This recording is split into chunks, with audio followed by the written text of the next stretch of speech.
গতদিন গেছিলাম গিয়া নিউ টাউন ইকো পার্ক। এটা হইলো ইকো পার্কের সামনের গেট। তো এখানে এন্ট্রি করলাম, এন্ট্রি করিয়া মাত্র দেখি এই বায়াসটারে দেখা যায়। তারপরে যাই 30 টাকার এন্ট্রি করিয়া ঢুকলাম ভিতরে। ঢুকে বাচ্চারার অনেক কিছু বা বয়স্করা মানে বড়রাও আছে এখানে। তো অনেক কিছু অনেক সুন্দর ভবিষ্যৎ প্রজন্ম যেমন দেখা যায় এখানেও।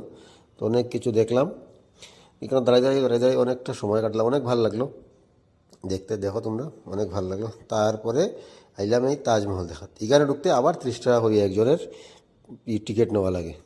প্রথম 30 টাকা, তারপরে আবার 30 টাকা। তারপরে কিন্তু আমরা বুড়াবুড়ি একটু ফটো উটো উঠলাম, একটু ভিডিও করলাম। কিতা করতাম, সময় কাটে না। তো অনেক ভালো লাগছে, অনেক সুন্দর চারিদিকটা, অনেক সুন্দর, অনেক লোক আসিল, অনেক মজা লাগছে দেখতে। তারপরে এই তাজমহলটা এখানে তো আর আজ যাওয়া হইলো না, আগে তো যাওয়া হইলো না। তো এইখানে ওই তাজমহলটা দেখলাম একটু সময়, ওই ঘন্টা দেড় ঘন্টা ভিতরে আসলাম। যাই হোক, তারপরে এইখানেও কিতা হাজার দুয়ারি নাকি এটা দেখলাম। তারপরে বাইরে আইলাম, বাইরে আইয়া বাচ্চারার খেলনার অনেক দোকান, খাওয়া দাওয়ার দোকান, অনেক কিছু দেখিয়ে আইলাম।